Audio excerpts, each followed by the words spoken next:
Muy buenas noches, gracias por acompañarnos aquí en Mega TV. Como siempre, estamos convocando a personas que nos parecen importantes en la tarea que cumple en la sociedad en distintos ámbitos. Hoy particularmente vamos a hablar del derecho, que es un ámbito que siempre nos preocupa por la cantidad de problemas que se presentan en ese ámbito en todos los niveles de la sociedad. Estamos en un momento de escándalo de mafia de pagaré, estamos en un momento de muchas dudas en cuanto a la selección de magistrados, nuestro jurado de enjuiciamiento siempre cuestionado, nuestro Ministerio Público con muchos problemas de fondo y hasta nuestra Corte también cuestionada.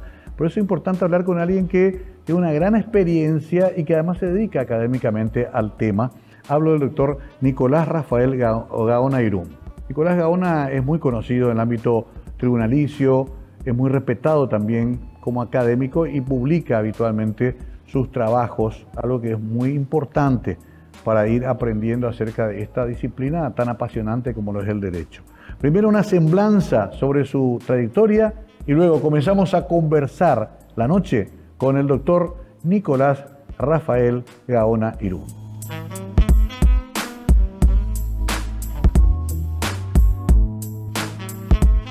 Nicolás Rafael Gaona Irún es un destacado abogado y doctor en Derecho con una sólida formación en Ciencias Penales y Derecho Constitucional. Se graduó en la Universidad Católica Nuestra Señora de la Asunción en 1983 y obtuvo su doctorado en la Universidad Nacional de Asunción en 2007. Completó cursos de maestría en Ciencias Penales en el Centro de Ciencias Penales y Política Criminal Profesor Dr. Wolfgang Schön y un diplomado internacional en Derecho Penal y Procesal Penal en la Universidad Cuenca del Plata, Argentina, en el 2018. Desde el 2009 se desempeña como profesor titular de Derecho Penal Parte General y profesor adjunto de Taller de Jurisprudencia 2 en la Universidad Nacional de Asunción, además de impartir módulos especializados en programas de maestría en Ciencias Penales, entre otros. Es autor de numerosas publicaciones académicas, entre las que destacan La criminalización del Estado de Derecho en el Paraguay mediante el Jurado de Enjuiciamiento a Magistrados, 2017, El Instituto de la Prescripción Penal en el Paraguay y el Síndrome de Maradona, 2012, así como manuales y análisis críticos sobre la jurisprudencia y el Código Procesal Paraguayo.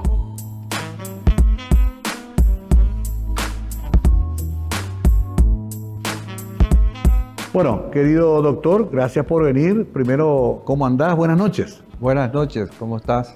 Pero muchas bien, gracias doctor, por la invitación. Hace rato no nos vemos personalmente, pero siempre sigo tus opiniones, tu trabajo. ¿Hace cuánto que estás en el mundo de la justicia?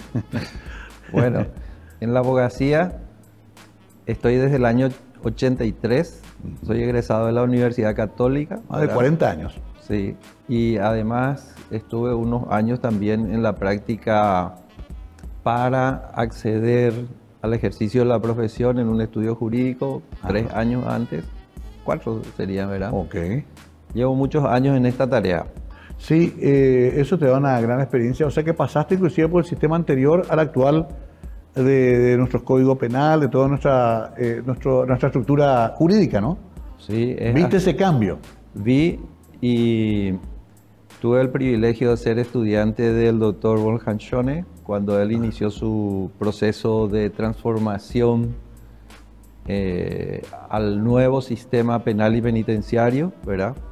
Desde dentro, porque estudié con él 9 años, ¿verdad? Egresé como especialista de su instituto, ¿verdad? Y digamos que desde el punto de vista académico eso fue una revisión estructural y acceder al conocimiento estructural del sistema jurídico paraguayo, porque él decía que la cuestión penal era una parte de toda la estructura del Estado de Derecho que venía acompañada por la Constitución nueva del año 1992. Claro. Y había que adaptar eso. Había que adaptar. De hecho, el proceso de reforma se da en el año 1997 con la Ley 1160, Código Penal, acompaña el Código Procesal Penal y no acompaña el sistema de ejecución penal, que fue la gran deuda y que desbalanceó a todo el proceso penal. ¿Y eso ahora sí se está modificando o todavía está esperando? En el año 2014, es decir, 10 años después más o menos, ¿verdad? Se completó el sistema, pero hasta entonces hubieron contusos, caídos, Claro. un daño irreversible. El sistema de sanciones penal tiene dos elementos sustanciales que son penas y medidas. Sí. Y en el ámbito de las medidas, el proceso de readaptación, resocialización, etcétera, jamás se implementó. La gente que trabajó heroicamente en esa área, cuestiones de, por ejemplo, adicciones, internamiento en un hospital psiquiátrico, etcétera, no se sustanció y se mezclaron a los condenados. Se mezcló al condenado reprochable con la persona enferma que tenía que recibir una medida. Sí. ¿Qué tema ese, doctor? Me tocaste ahí en el medio del corazón porque es nuestra lucha con la hermana Regina Cian hace años de hacerle entender al sistema de que el adicto es un enfermo. Claro. Y que debe ser tratado como tal.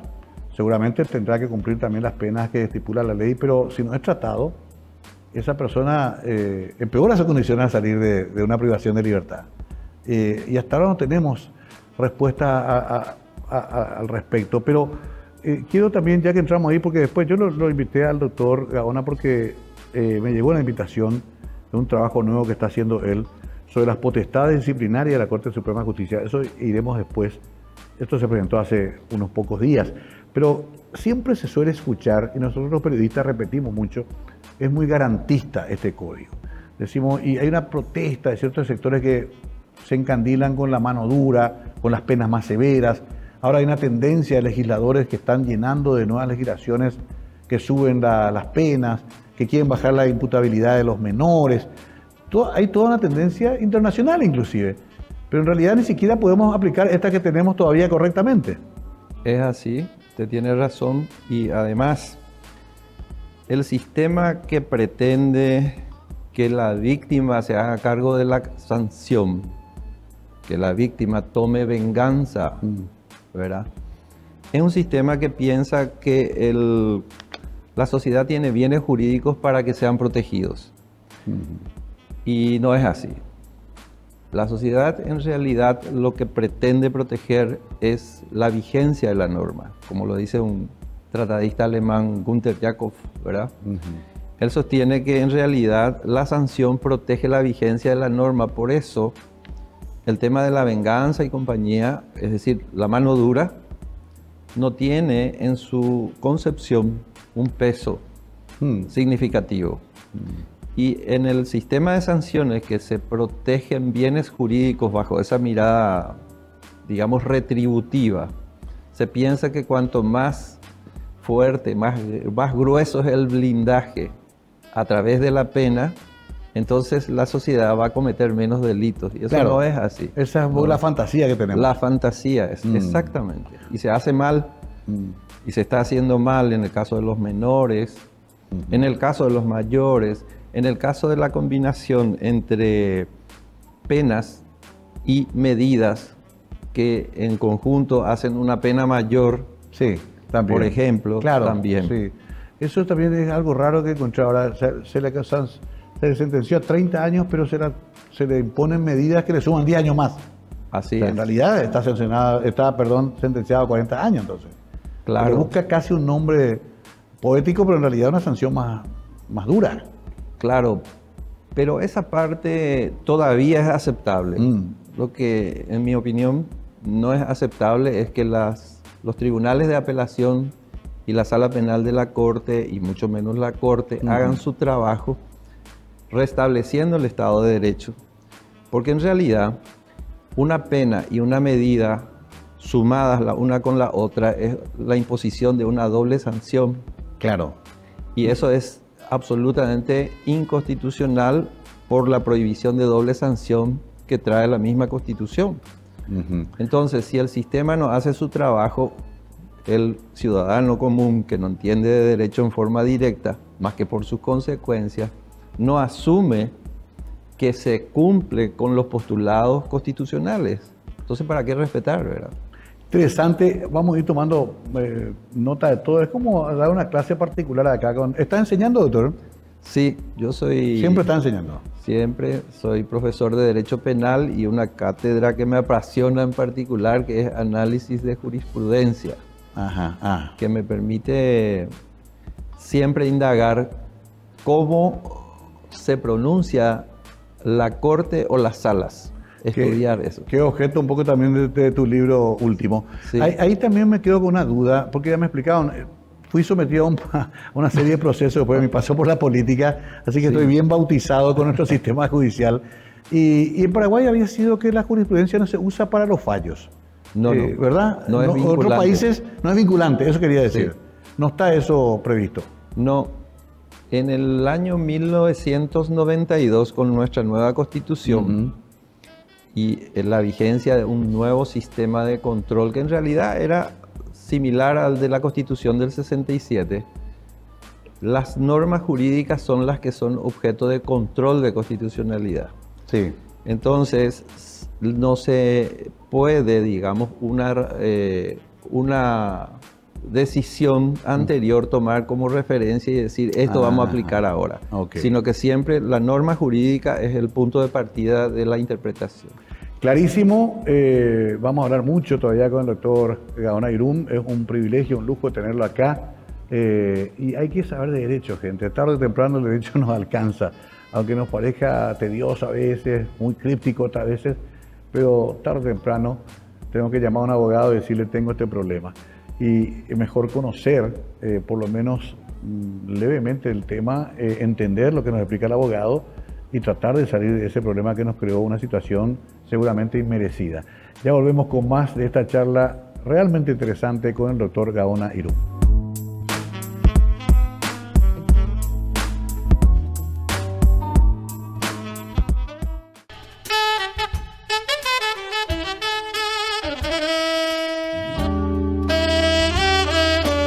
Seguimos con el doctor Nicolás Gaona Irún. Vos sos, en todo caso, penalista, doctor. La verdad es que una especie de variopinto, porque en realidad mi pasión de siempre fue el derecho constitucional. Constitucional, claro. Sí. Vengo estudiando desde antes del 92. Claro. Pero la profesión te llevó a muchos casos penales. Claro. Varios casos emblemáticos, digo yo, para mi vida. Y bueno, estoy, no sé cómo me ve la gente, ¿verdad? Claro, sí, pero siempre vas al tema de cotejar todo lo que lees, estudias a nuestro marco constitucional. Sí, es cierto. Ese es que es un problema que estamos teniendo, doctor, con nuestra legislatura, con las cámaras de diputados y senadores. Yo pregunté, y ellos tienen asesores que tienen que verificar la constitucionalidad de las leyes que están generando, pero sin embargo llegan leyes que son fácilmente atacables por inconstitucionales. El otro día decía un conocido abogado, hay una inflación legislativa. Estamos inclusive legislando por encima de leyes que ya hay. Ahí faltaría quizás una especie de coordinación mejor entre la tarea legislativa y la tarea de la justicia en sí, ¿no? Yo, en los años que llevo mirando los dos sistemas, porque una de mis aficiones es comparar los dos sistemas. Si ustedes hacen un análisis retrospectivo del sistema legislativo derivado de la Constitución del 67, Stroessner usó 5 leyes nomás.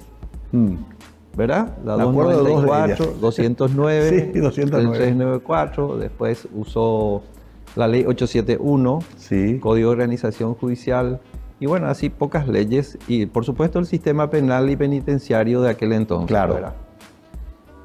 Pero la democracia trae una inflación legislativa desmesurada y relaja el control del ingreso de la normativa de influencia geopolítica. Por ejemplo, en el año 2019 el senador Blas Llano presentó de una sola vez 12 leyes, el llamado paquete de leyes Blas Llano, ¿verdad? Y ese paquete de leyes Blas Llano, en un año, con el gobierno de Mario Audo, fueron aprobadas de 12, 10 y cambiaron transversalmente todo el sistema jurídico paraguayo. Y además se subordinó la soberanía jurídica paraguaya al sistema de ese cambio de leyes. Y de ahí vinieron todos los temas de lavado de dinero, narcotráfico, crimen organizado, la desaparición de las sociedades anónimas por sociedades de capital, pero con, digamos, o sea, bueno, acciones nominativas. No está haciendo un juzgamiento de si fue buena o mala la ley, pero cambió la regla de juego. Lo que quiero decir es que se cambió todo el sistema, claro, en forma transversal. Entiendo. Porque fíjese, se cambia la calidad de la acción y eso significa que el Código Civil con el sistema contractual de sociedades desaparece. Se desaparece también la inversión de la carga de la prueba. El ciudadano pasa a ser de conducta dolosa que tiene que demostrar su inocencia, cuando que la Constitución dice al revés. Al revés. Se tiene que demostrar la culpabilidad. Y muchas otras cosas. Entonces, dentro de ese paquete, yo creo que la democracia tiene que reinvertir el paso y revisar, como usted lo señala, esa inflación legislativa. Es errática, caótica e incumplible sobre todo. Sobre todo, claro. Tenemos un sistema anacrónico en ese sentido, ¿verdad? Fuera de contexto, ¿verdad? Sí, a ver, voy saltando de tema, te pido disculpas, doctor, porque son demasiadas preguntas que tengo y que la gente suele hacer. Nuestro sistema también diseñado con el jurado de enjuiciamiento, con el consejo de la magistratura, también adolece de muchos defectos. Hemos tenido muchos problemas últimamente con esas instancias. Habrá que cambiarlas, suprimirlas, como se dijo alguna vez. Hay que volver a barajar eso. ¿Ahí está la raíz del problema o es una parte del problema? Mire, yo soy un crítico de hace años, ¿verdad?, del jurado de enjuiciamiento de magistrados cuando cambia su matriz legal orgánica, porque transforma una matriz legal orgánica originaria, digamos, de acusatorio, pasa a inquisitivo. Sí. Y cuando pasa a inquisitivo, que es curiosamente un poco comenzando en el año 2003, 2004, luego de la fulminación de la Corte, ¿verdad?, de la pulverización de la Corte, como dijo Nicanor, ¿verdad? Sí. Y aparece una influencia política creciente que subordina al Poder Judicial. Exacto. Es un mecanismo en realidad de control político al Poder Judicial, porque se viola otra disposición constitucional que le da inmunidad por sus opiniones a los magistrados. Sí. Digamos que es una cuestión de equilibrio muy difícil, ¿verdad? Y la Corte, desde mi punto de vista, y tal vez esto me signifique más cuestiones negativas, ¿verdad? Yo creo que la Corte no hace su trabajo. La Corte falla sistemáticamente porque lo que tiene que hacer es declarar la inconstitucionalidad de esa ley orgánica y ponerla en su carril. ¿Para qué? Para que el Poder Judicial funcione en forma independiente, con todos sus defectos. Claro. Hay gente buena y gente mala, sí, como en cualquier pero que tenga independencia. Tiene que ser independiente y hoy día no podemos decir eso. Esta ley orgánica que mencionabas es la ley orgánica que rige el jurado de enjuiciamiento de magistrados. Sí. Esa hay que declarar inconstitucional y recomponer, porque un magistrado no puede ser juzgado en un tribunal disciplinario por las decisiones que tomó. Sí. ¿Cómo es eso? Yo resuelvo y bueno... Además, perdón, sí, pero parece que los fallos finalmente tienen que ver con cierto favoritismo, ¿no?, que tiene. O sea, es casi una especie de eliminación selectiva de aquellos magistrados que no están dentro de un esquema político de poder y salvación de otros. O sea, finalmente es casi para eso nomás ya se redujo a eso, esa figura tan importante, ¿no? Claro. Es muy obvio que cuando ustedes hagan si se hace un análisis comparativo entre pronunciamientos del jurado y sobre qué casos recaen, siempre aparezca el conflicto político como ingrediente de esa decisión. Claro. Es por ello, porque todavía tiene el brazo largo del poder político, influencia a través de ese mecanismo en el Poder Judicial. Además, perdón, porque estuve como Sí. testigo en un caso de un juicio de una magistrada y el juicio mismo es bastante raro, ¿no? No es el clásico proceso judicial, es medio expeditivo, medio unas declaraciones y ya se toma la resolución. Y creo que es inapelable también. Es apelable a la Corte. A la Corte directamente. No hay una directamente. cámara revisora, nada. No, no hay. Ok. Mire, el proceso a mí no me sorprende porque yo lo entiendo como inquisitivo. Ok, Si usted claro. hace el análisis del cuento El Pozo y el Péndulo de Edgar Allan Poe, por ejemplo, ahí el juicio no tiene nada que ver Sí. con el juzgado. O, Claro. en fin, Sí. no hay sistema acusatorio. El sistema acusatorio se caracteriza porque la persona tiene derecho a la defensa Claro. frente a un juez que es imparcial y un investigador que a su vez está separado del juez. Pero acá está toda junta la capacidad de resolver la destitución de un jurado. Además votan De un todos juez. los miembros del Votan todos. organismo. Sí, señor. Es bastante curioso también. Pero bueno, está así, eso solamente se puede cambiar con una modificación o una declaración de inconstitucionalidad de la Claro. ley que lo rige. Claro, la estructura de la ley está basada en un principio y en un presupuesto. Y esos presupuestos son inconstitucionales respecto de la ley. No hay nada que hacer. Es lo mismo que, digamos, declaremos hoy que el derecho de imponer sanciones de pena de muerte sea posible por medio de una ley. Pero la Constitución prohíbe. Claro. Entonces exacto. no se puede legislar en función a lo primero que dije, ¿verdad? Sí, exactamente. Sí, cada vez que ocurre algún crimen atroz, la gente dice, vamos a la pena de muerte. Y sin embargo, no se dan cuenta que nuestro régimen constitucional lo prohíbe expresamente. Sí, sí. No está dentro de la posibilidad ni siquiera. Y lo otro, lo que decíamos, lo de la selección de jueces, las ternas, todo ese trabajo también, otra vez político, Sí. en el Consejo de la Magistratura. Yo, por lo menos, soy de la opinión, no sé, bueno, Sí. pero es mi opinión, ¿verdad? Claro.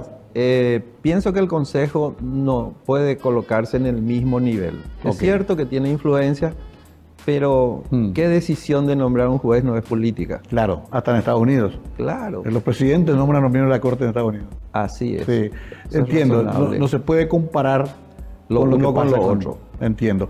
Gracias por la respuesta breve, porque tengo que hacer la pausa, doctor. Enseguida te pregunto muchas cosas más y quiero de tu última publicación también hablar, porque está ocurriendo mucho esto de profesionales que son sancionados en medio de un proceso, por ejemplo, y eso cuesta mucho después para el propio defendido ver cómo continúa su historia, y ocurre mucho.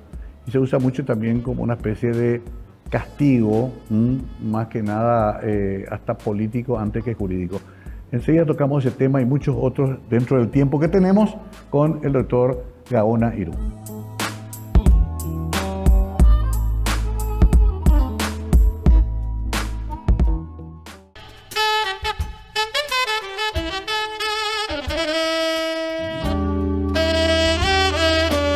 Estamos con el doctor Nicolás Gaona Irún. Acá no queremos meternos en la vida privada de nadie, doctor, pero te tengo que preguntar mínimamente, casado, divorciado, hijos, nietos, ¿cómo anda la vida familiar?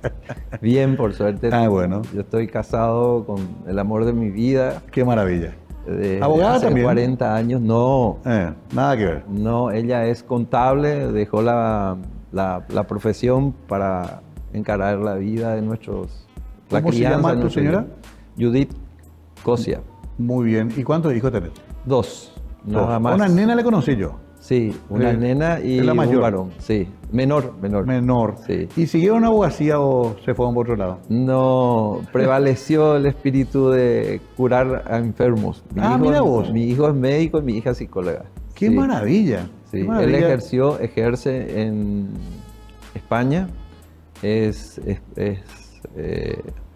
Digamos, ejerce cuidados intensivos. Sí. Estuvo muy expuesto durante la pandemia. Fue Imagínate. condecorado. En un país que sí. sufrió mucho.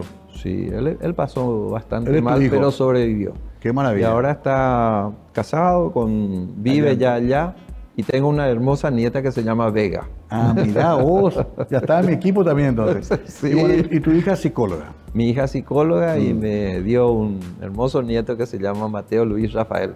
Qué maravilla. O sea, todo en orden, pero cada uno con una profesión distinta. Me gusta eso. Sí. Mucha diversidad. Sí, una lucha de sobrevivencia. Claro, me parece bien. No, volviendo a temas más ásperos, me quedé pensando un poco en tu último libro. Yo, neófito en la materia, veo que de repente en medio de un importante caso, el abogado es sancionado por la corte. Sí. Eso viene de un proceso, alguien presenta, el juez de la causa presenta un reclamo. ¿Por qué se llega a eso, doctor? Mire, si queremos explicar de una manera racional para comprender la esencia del asunto, sí.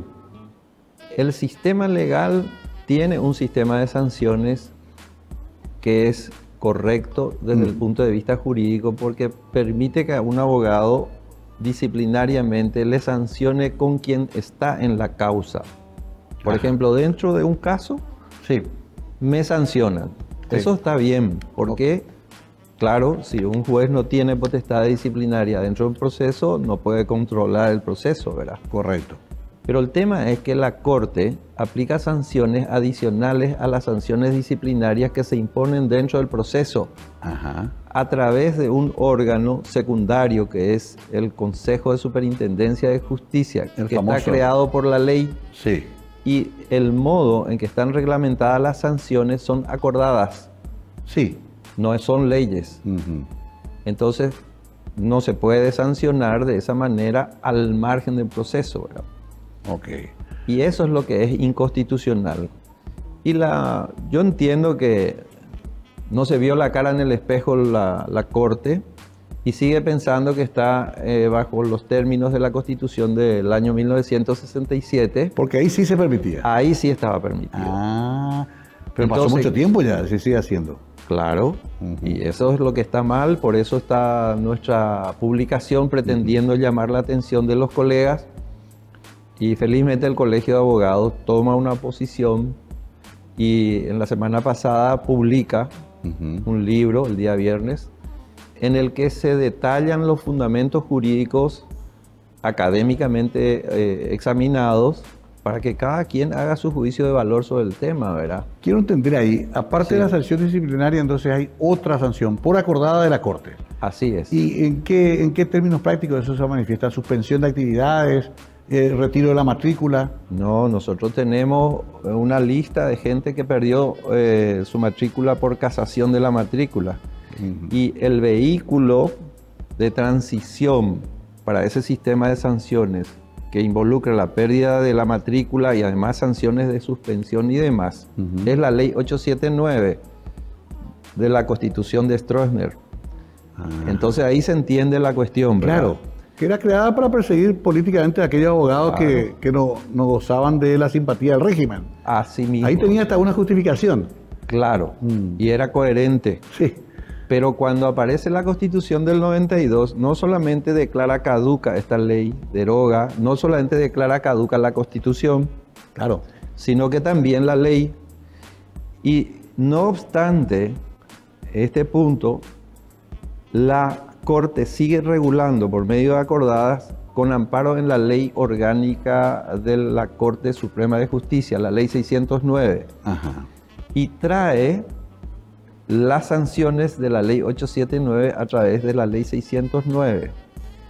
Y es muy, muy grave desde mi punto de vista y desde el punto de vista del dictamen que lo hicimos con el doctor Emilio Ayala Añasco, que es un profesor de la Universidad Católica que hace esta tarea conmigo, ¿verdad? Trae, digamos, a la ley una facultad que es propia solamente de la Corte. Ok, claro. La Corte, si tuviese el derecho a sancionar, que no la tiene, porque un abogado en libertad del ejercicio de la profesión no es parte de los organismos del Poder Judicial, claro, no tiene control sobre él. Si tuviese, sería inconstitucional porque la Corte es la única que le puede sancionar. Y acá sanciona un órgano secundario creado por la ley, que es el Consejo de Superintendencia de Justicia. Ahora lo entiendo mejor y por lo que veo no es un caso aislado, 2 o 3 casos. Se está repitiendo mucho esto. Pregúntele, hay una abogada, se puede discrepar con el modo en que el abogado ejerce la profesión. Por ejemplo, la doctora Ana Mora, ella perdió después de 30 y pico años de ejercicio de la profesión de manera definitiva su derecho al ejercicio de la profesión, su hijo también, y la persecución fue en forma selectiva en la jurisdicción de Paraguarí. O sea, hay casos muy terribles que pasan, digamos que hay una censura también de prensa, no todos escuchan esos puntos y no todos tampoco hablan con propiedad, ¿verdad? Sí. Porque no es fácil esto. Sí, es muy importante entonces esta publicación que están haciendo, doctor, porque deja la base teórica bien explícita de por qué esto es inconstitucional. Claro. Ahora, mi pregunta final sobre este tema es, entonces, ¿qué? ¿Qué hace la doctora Mora o qué hace el doctor González afectado por esto? ¿Le queda solamente las instancias internacionales? No. Yo creo, mi profesor Borja Anchone decía, la última instancia, ¿cuál es? La ciencia. Y estrictamente nosotros estamos mirando de esa manera la solución. Nos vamos a ir al Congreso. De hecho, ya tenemos abiertas las puertas del Congreso para la discusión. Sí. Este libro viene a, digamos, fundamentar para el, digamos, equipo de asesores, a ver si es cierto o no, es sostenible o no, y modificar la ley, aunque no está vigente la ley en ese punto respecto a los abogados. No está vigente desde nuestro punto de vista. Pero sacar una ley que rectifique el rumbo. Porque... O sea, no agotar esa instancia de la ciencia. Exacto. Y quiero darle un toque más a la cuestión. Si uno examina como una cuestión puntual de un abogado, esa es una manera de ver. Pero acá está en juego el Estado de Derecho. Claro. Si un abogado no trabaja libremente, ¿qué cuestionamiento le puede hacer a la autoridad? Y si usted mira los casos de sanciones, lo que va a encontrar son discrepancias en el modo en que se aplica la ley. Y de eso se trata el Estado de Derecho. Tenemos que tener la oportunidad de mirar de otra manera lo que están viendo las autoridades. Un mundo que no comprenda al abogado litigante en estado de libertad no es un mundo de Estado de Derecho, es un mundo de autoridad. Claro. Y eso significa un paso al totalitarismo. Mire lo grave que es. Sí. Por eso me parece pertinente hablar de esto en este bloque para después del último ya tocar otros temas finales. Quiero nomás entender también lo siguiente. Sí. ¿Qué argumentos pone esa superintendencia para casar una matrícula? ¿Argumentos jurídicos, disciplinarios, de conducta? ¿Qué suele ser? Esa es otra cosa. Cuando, digamos, la Corte ejecuta su sistema de sanciones, crea un sistema procesal de sanciones al margen de la ley, que son las acordadas. Claro, ahí está la acordada. Claro. Y en esa todo, no me gusta la barba del doctor. Así mismo. Me parece que el doctor tiene tendencias raras. Claro, no puede hablar por las redes sociales, no le puede cuestionar su decisión a un ministro, ese tipo de cosas. ¿Eso está escrito en ninguna ley todavía? No. Está exclusivamente en las acordadas, que además crean un sistema inquisitivo absolutamente ridículo. Por ejemplo, usted es sancionado en el marco de una investigación del Consejo de Superintendencia, se le notifica y la Corte tiene, o sea, el Consejo de Superintendencia tiene un plazo dentro del cual pronunciarse. Si no se pronuncia, queda confirmada la sentencia. Entiendo, al revés entonces. No hace su trabajo. Claro. No hace su trabajo. Si no se pronuncia, tendría que quedar suspendida esa... Claro. Qué increíble, ¿no? Es más, un estado paralelo. Le doy un dato más. El 30 de diciembre, avergonzado, creo yo, el doctor Víctor Ríos propuso la suspensión y fue acompañado por el doctor Jiménez Rolón y no recuerdo al tercero, ¿verdad? ¿De qué caso? En el caso de la suspensión de las casaciones de la doctora Ana Mora y Diego Ramírez. Sí. El 30 de diciembre usted ve la reunión del Pleno y pontifican Sí. sobre la necesidad de suspender porque eso es contrario al No, eso es falso. Hoy día están cumpliendo la sentencia como si no hubiese habido ningún recurso. Bueno, impresionante todo lo que nos explica el doctor Gaona Irún, muy aleccionador además, dicho con mucha tranquilidad y respaldado por un trabajo académico que ya fue presentado la semana pasada. Enseguida estamos con la última parte de esta apasionante charla sobre derecho y sobre la justicia en Paraguay con el doctor Gaona Irún.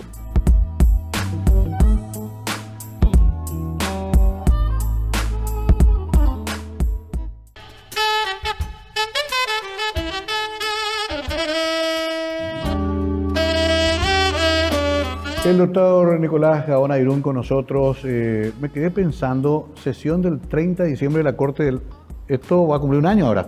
Va a cumplir un año. Sí, estamos ya cerca de diciembre. ¿Eso se puede encontrar online? Sí, claro. Hay que buscar esa fecha y está Hay la que buscar sesión. esa fecha y ya se expuso Ahora, públicamente la discusión. ¿Qué ¿verdad? tengo que suponer yo? ¿Se toma la actitud pública de decir esto? Se No, suspende. Se suspende. Pero igual sigue. Pero espera un ratito, ¿y no tiene un momento que se firma un acta de lo que decimos? Tiene, Y ahí no se puede decir, acá ustedes ya dijeron. claro, pero el particular no puede con la estructura. Fíjese usted que hay un sistema de matriculación ahora articulado, ¿cómo se llama? En forma, o sea, ellos tienen un registro Sí. de matrículas que cancelan y otras que siguen vigentes. Automáticamente. Entonces aplican automáticamente Ok. y la persona ya queda fuera del sistema. ¿Por qué? Porque tiene que entrar al sistema de control judicial y claro, si no tiene su cédula, su contraseña, su Ya no puede. habilitación, ya queda fuera. Y queda fuera, mire, en el momento que se produce la sanción. ¿Por qué? Porque no tiene efecto suspensivo. Se cumple la condena y luego se revisa si es que está bien. Claro. Ese es el sistema inquisitivo más puro y perverso, diría yo, porque cualquier persona tiene derecho a que se presuma su inocencia hasta que la sentencia quede firme. Y ahí comienza el proceso de ejecutoriedad. Esto entonces solamente con la modificación de la ley, doctor. Claro, yo no veo otra alternativa porque, imagínese, le voy a encargar al verdugo. Claro. Creo que Rubín decía, el muerto se asusta del degollado, ¿verdad? Sí, solía decir, sí. Claro. Sí, sí. O, Le vamos a encargar el control a quien tiene que cumplir. Claro, o el zorro cuidando el gallinero, ¿verdad? Exacto. A ver, quiero ir en un picadito final estos últimos 10 minutos a temas que antes la gente nos pregunta cuando estamos. ¿Por qué ocurrió este caos brutal de la mafia de los pagarés, como se le llama? Donde sabemos que hay de todo, ¿verdad? Pero ¿cómo pudo construirse un sistema tan aceitado de juzgados de paz, de ujieres, de sentencias que llevaban de los estudios jurídicos ya preparadas? ¿Cómo pasó tanto tiempo sin que nadie se dé cuenta de esto? ¿O estaba a la vista y nadie decía nada? Según tu opinión. Bueno, si voy a hacer una valoración, yo siempre hago una valoración estructural, ¿verdad? El sistema no anda. Y el sistema no anda porque los jueces no tienen independencia. Y no tienen independencia porque hay un control, digamos, político de la gestión de los jueces. Eso significa pérdida de calidad. Le voy a mencionar un aspecto que parece que no tiene relación, pero sí tiene y mucha. Las facultades de derecho hoy en día están ocupadas por magistrados, ¿Sí? magistrados judiciales, Controlan la ministros de la corte que van a hacer el oficio de enseñar. Sí. ¿Qué enseñan? Enseñan lo que ellos resuelven en sus respectivos despachos, es decir, desarrollan un criterio corporativo. Este criterio corporativo va al alumno y el alumno egresa y se integra al sistema solamente si cumple con esos postulados. Con esa mirada, con esa formación. Entonces usted tiene el círculo completo. Si no tenemos, en primer lugar, independencia del Poder Judicial. Segundo, los jueces no hacen su trabajo, se quedan en sus despachos. Un ministro que, no sé, los ministros viajan, están en exposiciones aquí, allá, etcétera, claro. y la facultad no hace su trabajo de investigar, no podemos encontrar solución a los problemas estructurales. Yo creo que esa es una de las razones. Interesante, porque llevaste más lejos el análisis a lo actual. Y lo otro que siempre me pregunto es, me pasó a mí también, los famosos recursos ante la Corte ya por inconstitucionalidad de una medida, no se resuelven nunca, doctor. Y claro, porque la Corte es una abstracción, ¿verdad? La Corte. En realidad, la Corte son los 9, claro, en mi concepto, y luego vienen las salas de la Corte, sí, que no son la Corte, pero son salas de la Corte, sí, ¿verdad? Sí. Si usted plantea una acción de inconstitucionalidad, se suma a las históricas acciones de inconstitucionalidad que está tramitando la Corte. Sí. Nuestro sistema es de control constitucional concentrado.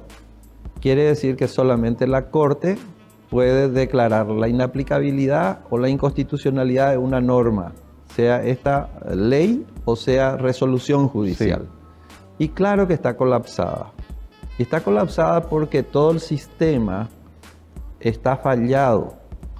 Si no hacemos una revisión, nos miramos el ombligo y vemos realmente estamos trabajando bien o mal y por qué, no hay forma de solucionar. ¿Ellos no tienen plazo, doctor? Ellos tienen plazos, pero pueden no cumplirlo. A diferencia que su abogado, por ejemplo, mi abogado, sí, está obligado a cumplir los plazos. Claro. Le digo otra cosa más, sí, que viene asociada a esto.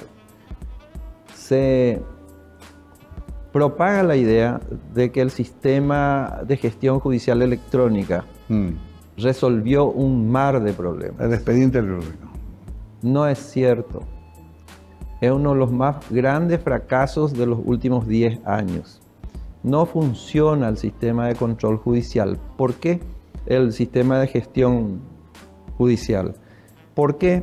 Porque se estructuró sobre la base de la idea de que el sistema de gestión judicial reemplaza al código procesal o a los códigos procesales, reemplazan a la ley y no se utilizó como un instrumento que trabaja subordinado a la ley.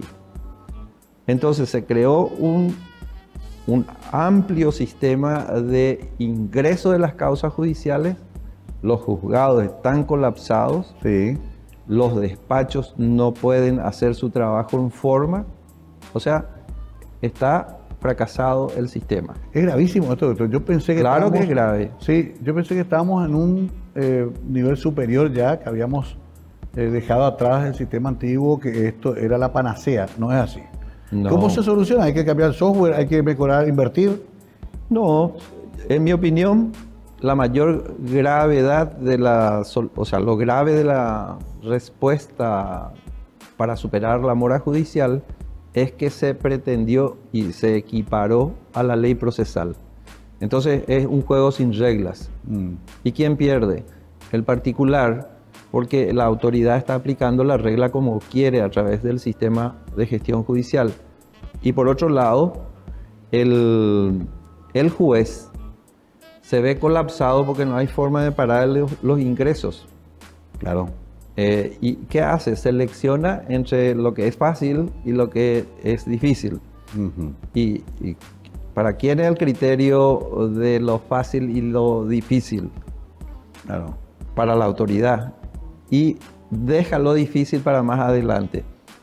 Y ahí se va produciendo la mora. Y claro, y siempre lo difícil es lo que queda supeditado. Por eso tenemos casos que se posponen y a veces hasta prescriben. A mí me despertó siempre mucha curiosidad el tema de la mora, ¿verdad? Yo creo que la universidad tiene que investigar en serio. Hay estudios hechos por el doctor Juan Carlos Mendonca, por ejemplo, en el que cita a la Sala Constitucional y a la Corte como la en mayor mora y compara con el Ministerio Público y dice, el Ministerio Público no tiene mora. Sin embargo, la Sala Constitucional sí, algo se podría hacer parecido a lo que hacen allí, dice él, ¿verdad? Pero no hay forma si es que uno no reconoce que hay limitaciones estructurales y que deben ser superadas con mayor trabajo. Bueno, doctor, por lo que veo, por lo poco que pudiste contarme esta noche, no te han de querer tanto los muchachos de la corte ni de ciertas instancias, porque son críticos del sistema. Pero alguien tiene que hacerlo. Y me llaman 40-1. Exacto. ¿Sabe qué quiere decir eso? ¿Cómo es? Honorario de 40 millones me disminuyeron a 1 millón en la corte. Así luego. Así luego. Entonces tenemos motivo también para reclamar. Bueno, no digo nomás que... No, está bien, entiendo. Y sé que es preocupación del gremio, en serio. Sí. Hay una preocupación y es bueno que encaren esta discusión, este debate. Hay que instalar esto. Me quedo pensando entonces, doctor, en que todavía... No, ni siquiera hablamos del Ministerio Público, que es para otro programa. Todo el problema también. Y tampoco ni siquiera metiste el tema de la corrupción. Creo que a propósito dejaste ahí eso, que es todo un tema aparte. Porque fuiste bien pensado en todo tu análisis. Vos ves las fallas estructurales y que por eso el sistema no funciona. Pero nunca dijiste que también hay graves problemas de corrupción, lastimosamente. Y finalmente, doctor, suelo escuchar mucho que obtenemos grave inversión, estamos siendo mirados por el mundo de las finanzas internacionales, pero apenas se enteran de cómo funciona nuestra justicia, el capital es cobarde y se aleja. ¿Eso sigue así? ¿Te parece? ¿Lo percibís que es así? Sí, yo sigo bastante ese tema de la corrupción. Yo tengo una opinión que está expresada en el libro, ¿verdad? Ajá. En el año 2003 se pulverizó la corte.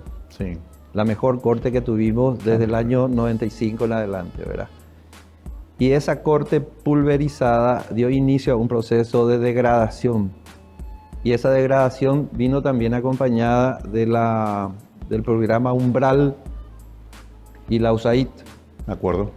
Y comenzó con un proceso lento de un régimen disciplinario, de restituir el régimen disciplinario de la ley 879 de la Constitución de Stroessner.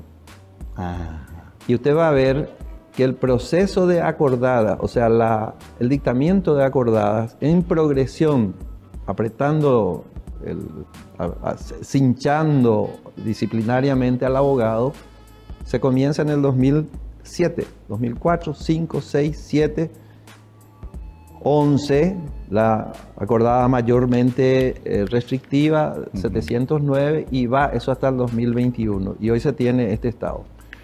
Bien, buen análisis cronológico para entender. Obviamente el tiempo no alcanza, pero les recomiendo esta última publicación que está en el Colegio de Abogados, está editada por el Colegio de Abogados. Está editada, es producto de un pedido de dictamen que hizo el Colegio de Abogados y van a llevarlo para respaldar una modificación de la ley. Así es, esa es la idea. Finalmente el último ratio, como le gusta decir a los abogados, es la ciencia. Sí, señor. Ahí se dará la lucha. No queda otra. Si no, ya hay que apagar la luz y irnos todos de este mundo. Gracias, doctor, por venir. Gracias a usted por la invitación. Nicolás Gaona Irún es un abogado muy respetado, pero además ha dedicado toda su vida a estudiar estos fenómenos y a intentar explicarlo a la sociedad, que es tan importante. Por eso lo invitamos y agradecemos mucho, porque nosotros como ciudadanos comunes, aunque seamos legos en la materia, tenemos que entender esto, porque en esto también se define una sociedad democrática o una sociedad autoritaria. Y esto segundo es lo que no queremos. Gracias, tengan muy buenas noches.